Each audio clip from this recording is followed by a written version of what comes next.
Welcome to today's edition of Daytime Dialogues. It's my distinct pleasure to welcome Rabbi Michael Skobac of Jews for Judaism to this conversation. About 20 some years ago, Rabbi Skobac was actually a guest at KINS. I still remember the Sudash Lishit when he came. We had set up for about 100 people. And then when they heard he was in town and he was speaking, I also remember schlepping out tables and chairs and trying to find more challah rolls for Shalashudas, because I think we ended up having over 200 people present who just wanted to hear his story and the amazing work that he and his organization does. Rabbi Skobac is based in Toronto. And Rabbi, before we get started, how did you get involved with something Jews for Judaism? Well, uh, I'll try to make a long story very, very short. I grew up in New Jersey. I was born in the Bronx, New York. I grew up in New Jersey, and I was very alienated from Judaism as a kid. And I came to Northwestern University in, I think, 1971 approximately. And had been voted the class anti-Semite in high school. And I had a non-Jewish roommate when I was at Northwestern who was dating a Jewish girl. He was very excited to have a Jewish roommate. He thought I'd be able to be like a Cyrano de Bergerac and feed him his lines. But he was very disappointed that he had a Jewish roommate that was anti-Judaism. And I was very involved back then at the anti-war movement.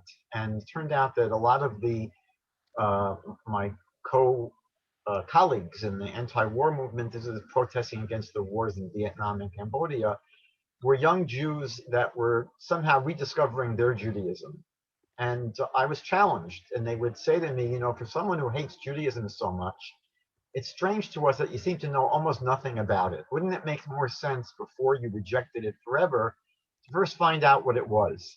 And I was intrigued by these friends, and I felt guilty being at Northwestern. It was an expensive school. My parents were spending a fortune. I wasn't really going to classes.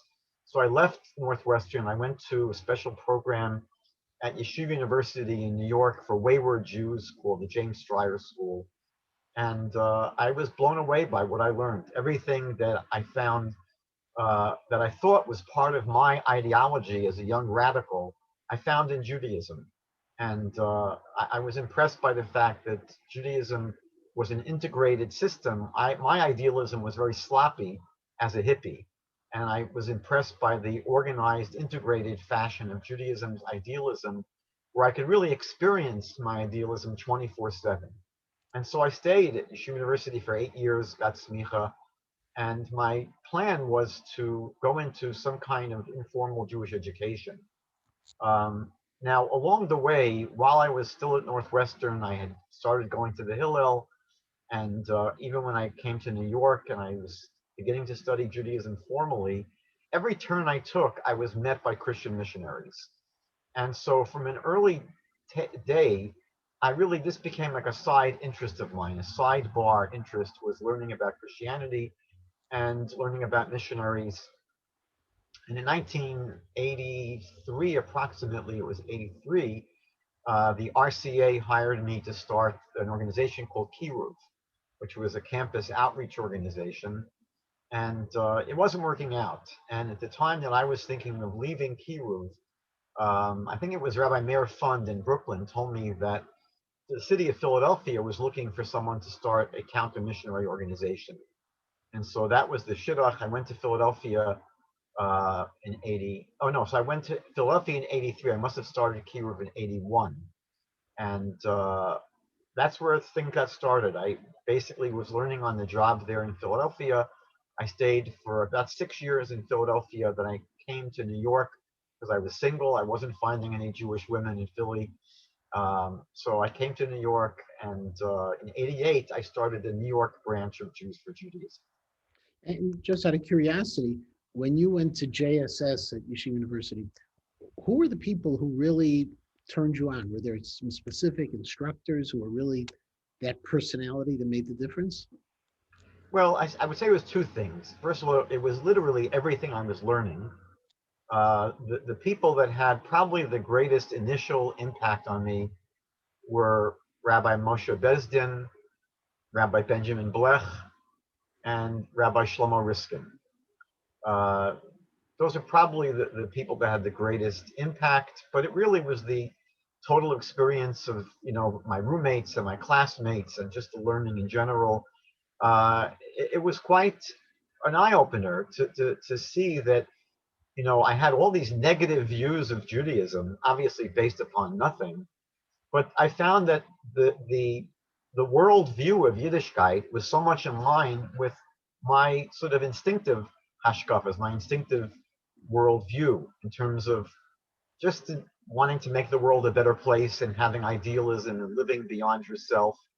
And the whole idea of halacha being a system where everything is sort of organized and integrated, which makes for a more effective kind of idealism. When it's sloppy and it's disorganized, you can't really effectively live your idealism. And so there was so much that I was learning that just blew me away. And so I basically drank the Kool-Aid. I was hooked. And the more I stayed and the more I learned, really the more deeply I was committed to it, to the point where I made a commitment that I wanted to share this with others. And so I got involved with Kiruv work. I was working with a campus organization, a campus outreach organization called The Flame. While I was at Yeshiva University, I got involved with NCSY. When I was in Israel, I started making inroads into the world of outreach. And that was my idea, was to go into Kiruv work. But then I guess I got started in New York doing it, but then this sort of providential move to Philadelphia to start this counter-missionary organization that really, I had an approach to counter-missionary work, which was really outreach work anyway, meaning that I understood that the reason Jewish people got caught up with Christianity was that they really didn't have any significant, serious connection to Judaism.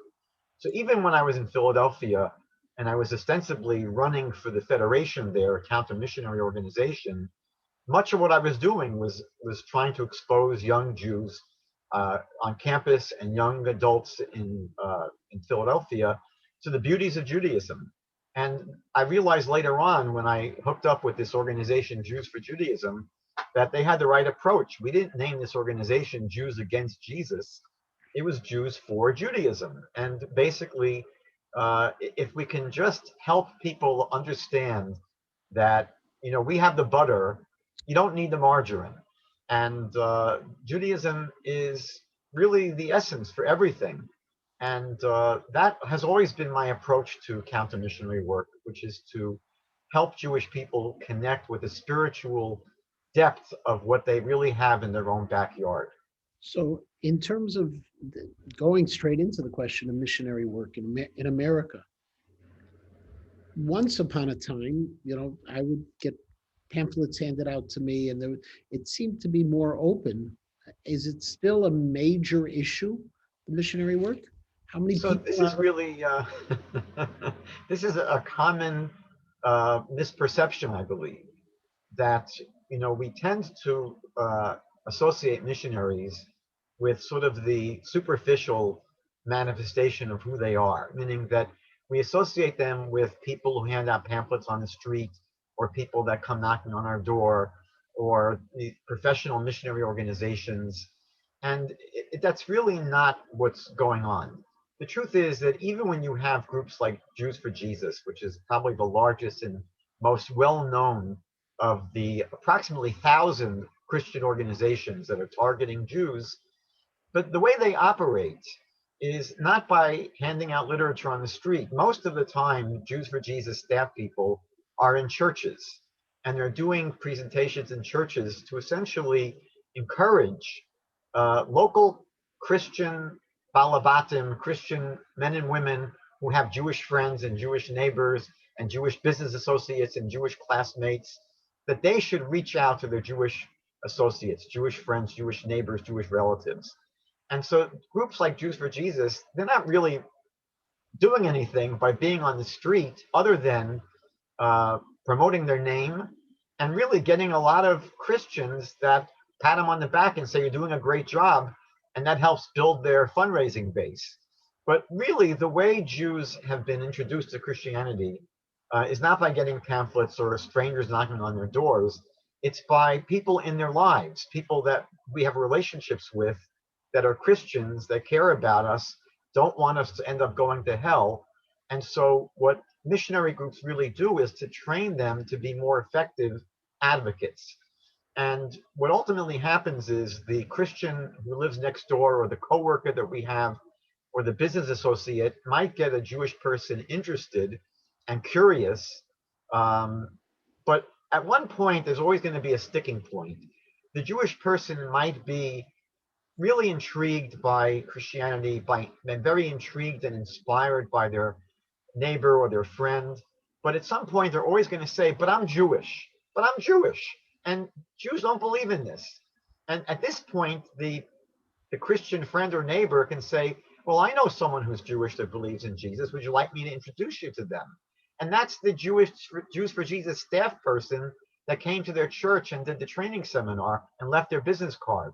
So really, the Jews for Jesus people, the missionaries, what they do that we can see, like handing out literature on the street, is irrelevant. What we don't see is that they are going and meeting with Jewish people who've already been primed, and they're closing the sale, meaning that cold calling is not really effective. But the Jews for Jesus staff people don't waste their time doing that. They do a little bit of it because their greatest brilliance was getting their name out there.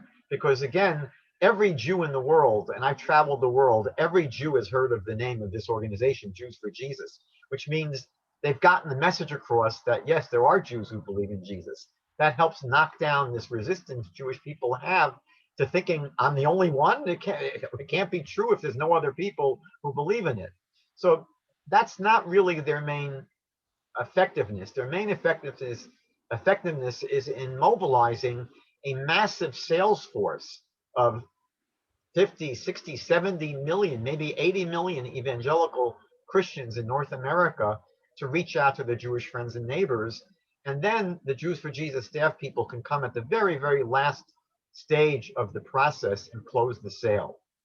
And so this has never gone away. This is a massive movement, and it's gone online, meaning that most of what missionaries do now is on the internet. They realize, as they say in their own literature, that the internet is the most ripe field for Jewish evangelism.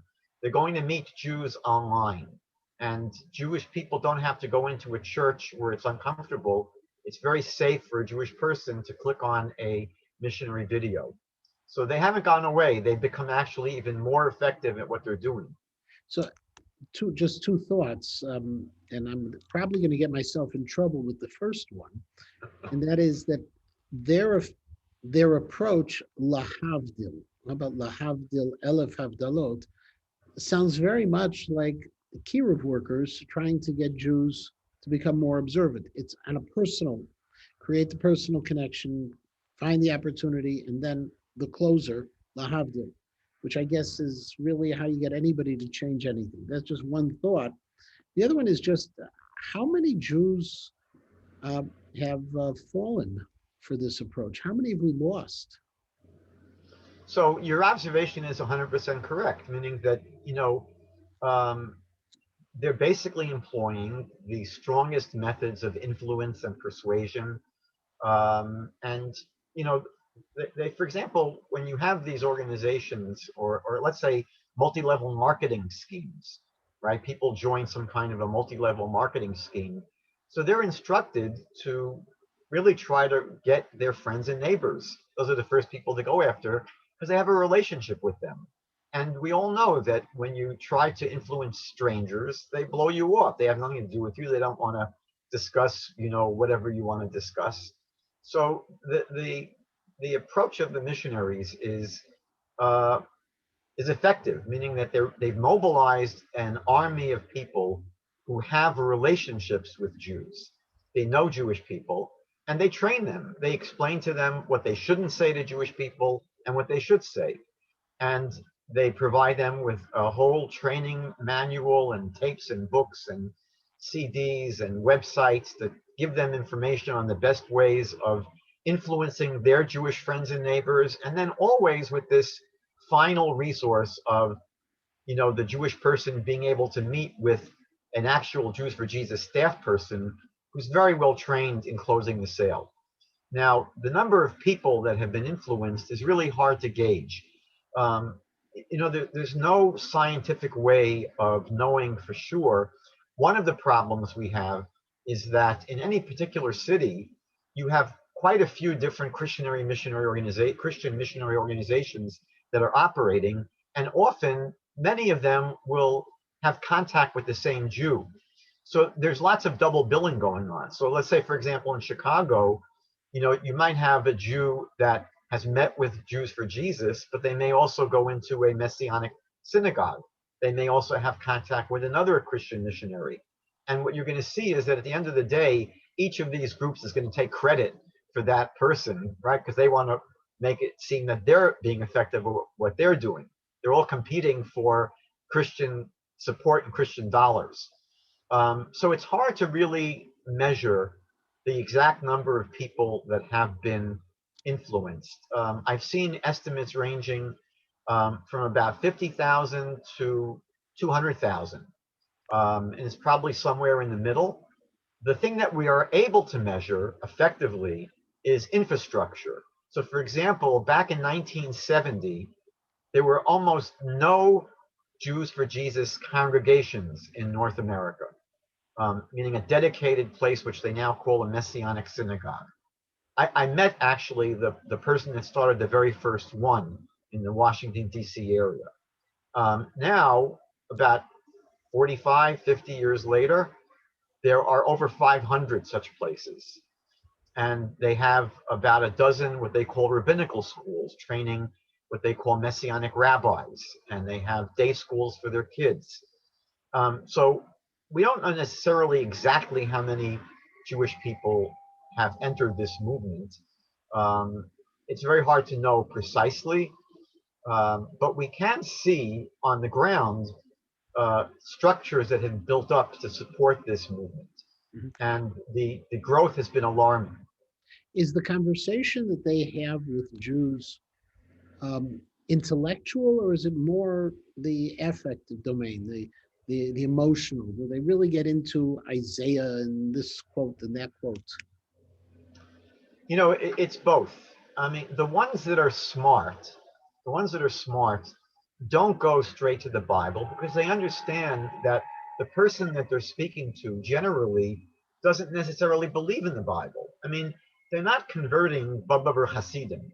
They're not converting, people that are, Jews who believe in every word of the Bible as the word of God and live according to it. They're usually, you know, reaching effectively Jews who don't believe the Bible yet. And so what happens is, interestingly, um, the Jews that they end up converting do become fundamentalist Christians in the sense that, if you met this Jewish person before they were evangelized, before they converted to Christianity, and you asked that Jewish person, do you put on tefillin? If they were a man, they would say, no, why should I? It's in the Torah. You have to, who cares what it says in the Torah? Right? But if you meet them the day after they've converted to Christianity, they're going to insist that the Bible is the divine word of God. So what happens is these people don't go from the Bible to Jesus. They go from Jesus to the Bible. And so the ones that are smart don't begin clobbering someone with lots of verses from the Bible because it's not the currency that these people relate to. What they're going to be more effective in, the Christian Bible speaks about, Paul mentions this, they're going to provoke the Jew to jealousy. That's the methodology they use, meaning that they want Jewish people to be impressed with their spiritual life. They want the Jewish person to see someone who's a person of faith, who's a person of prayer, who's a person that's at peace, who's a person that actually has a relationship with God. And when you speak to these Jews for Jesus, this is invariably what they're going to tell you. They're going to tell you that when they grew up, they grew up in a Jewish home, they had a bar bat mitzvah, they went to Hebrew school, their family lit Hanukkah candles, and they had Passover seders. But they'll tell you, but you know what? it was all culture, it was all heritage, it was all identity, it was all tradition, but it wasn't very spiritual. We never really, there was no focus on God. And what they'll tell you is that in Christianity, they now have a personal relationship with God. That for them is the selling point. And so for the missionaries that are effective and the ones that are smart, that's what they're going to highlight first. They're going to try and connect with a Jewish person who doesn't have a very deep spiritual walk at that stage in their life. And they're going to basically impress them that, I'm someone, they're not going to say these words. They don't, you impress more with who you are than what you say. But effectively, what they're saying through who they are and the way they comport themselves is that they are people of faith. They're people that are spiritual. They're people that actually pray to God with their own words, and they have a relationship with God, and God answers their prayers. And for Jewish people that don't really have that kind of spiritual center, it's very attractive. Now, once they are leaning towards Christianity, then the smart missionaries will try to show that not only is this attractive, not only, is it wonderful, but you know what? It's true. And we can show you in your own Bible that it's true. And so at some point, they're going to make use of biblical material, biblical proofs. They're going to try and show that the Bible does speak about the doctrines of Christianity. But I think for most smart missionaries, they don't lead with that because, for most Jewish people, it's going to be like, who cares? So if, God forbid, someone drinks the Kool-Aid and becomes part of this, is your job to deprogram? It's a hero position. Are you looking at the people who are in the process or the people who are already hardcore? So the people that are in the process, it's very hard for us to access them Mhm. because, usually, for example, they're not going to tell their families right away what happens. They're often advised as they're going through the process not to tell anyone. And their handlers are smart because the handlers know that if their family intervenes early on, they can be very successful at interrupting the process. So they'll often tell, university students or high school students or, even people that are in their 20s or 30s, don't tell your family and friends right away. They want them to get strong. They call it being discipled. They want to disciple them. They want to train them. They want to really get them strong in their faith. And then they can tell their families. So we usually do not find out about uh, these situations until the person has been going to church, the person's been baptized, the person's been studying Christian thought, and usually we meet these people through their family, sometimes through concerned friends, etc. And we don't call it deprogramming because we don't we don't necessarily think of what happened to them as equivalent to what happens in a cult, where it's entirely psychological manipulation. It's related, it's similar, but it's really more of a conversion. These are people that have been converted. Now, there obviously is some degree, oftentimes, of emotional manipulation that happens in any kind of selling process. But I wouldn't liken it to what happens in a cult, where it's almost entirely psychological manipulation and pressure. Here, they don't need to use that because what they're selling is, in a sense, easier to sell. And so what we refer to it as exit counseling. It's almost an antiquated term now, but basically the approach is as follows. The one thing I can say after doing this for about 40 years is that I've never met a Jew, and I've met over 1,000 who've converted, because I go to their conferences every summer. So not only do I wait for their families to call me, they have conferences every summer with 2,000 or 3,000 people that I attend. I stay in the hotel with them for a week.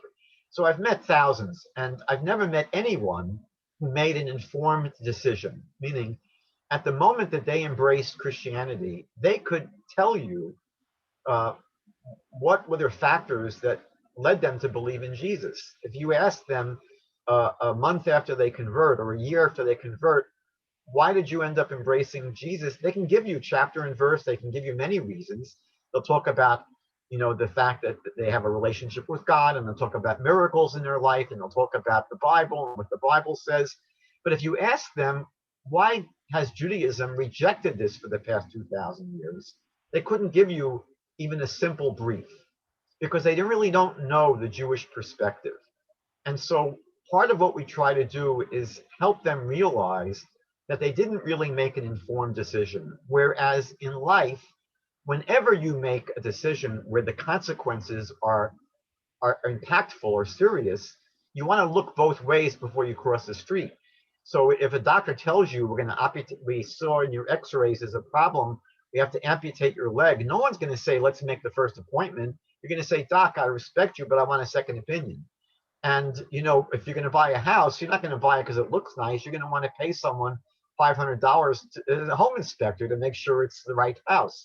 And when you're going to get married, you don't just jump at the first person who looks cute. You want to date them and make sure it's an appropriate person to marry. So what happens here is these people are exposed to Christianity through Christian friends and neighbors who then take them to a Christian Bible study or a Bible church, and they're impressed and they jump at it. But they never stop to say, well, what is the Jewish response to this? Why doesn't Judaism believe in this? They never do that. Why would they want to? Because again, they've grown up generally where they think Judaism is empty. They assume Judaism is just tradition. It's cultural. It's ethics. It's ethnicity. So they don't think Judaism is spiritual, and therefore they don't want to sabotage what is so exciting to them now. So when I get the phone call, it's their parents or usually someone close to them that's concerned. And, the initial work is really to get them to appreciate that this is a huge decision, because Christianity tells them that if they don't embrace Jesus, they're going to burn in hell forever. The Jewish perspective is that if you're worshiping Jesus as God, which these people do, they believe Jesus is God and they worship him as God, that's idolatry. And in terms of the Torah, that is essentially, committing spiritual suicide. So that doesn't mean that Judaism is right. It just simply is meant to get them to realize the stakes are very, very high, because they tend to believe that they have nothing to lose. Because for them, the conventional wisdom of Judaism, what they've grown up with, is generally, it doesn't make a difference what you believe as long as you're a good person. That's what so many Jewish people are hearing. So that's what they've been taught. The church is saying, no, if you don't believe in Jesus, you're going to burn in hell forever. So they figure, I have nothing to lose. I'll believe in Jesus. I'll be a good person. What's the downside? They don't understand that from a Jewish point of view, what they're doing is the worst possible thing they can do spiritually. So our job is to initially get them to realize this is a massive decision. And as such, it requires a certain amount of due diligence. Look both ways before you cross the street.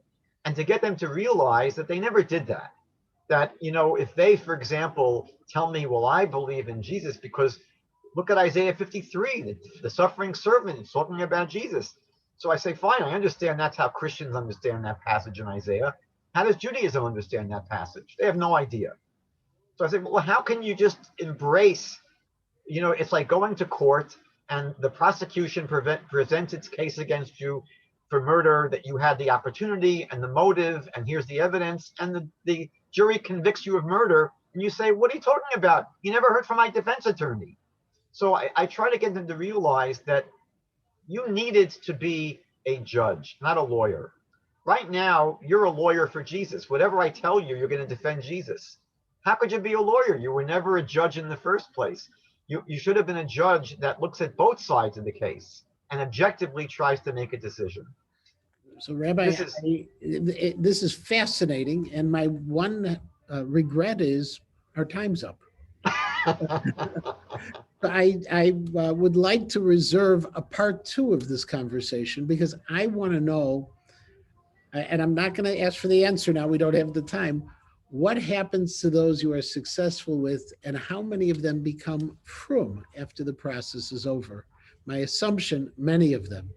But I thank you so much for your time. It has run by so very quickly. And the work of Jews for Judaism is so important. And they're so fortunate to have you in the leadership and the work that you do with so many thousands of neshamas and saving them. So thank you so very, very much. I Happy to come appreciate back with you that. someday. I'm going to get you back. Thank Cult of you. Bye bye.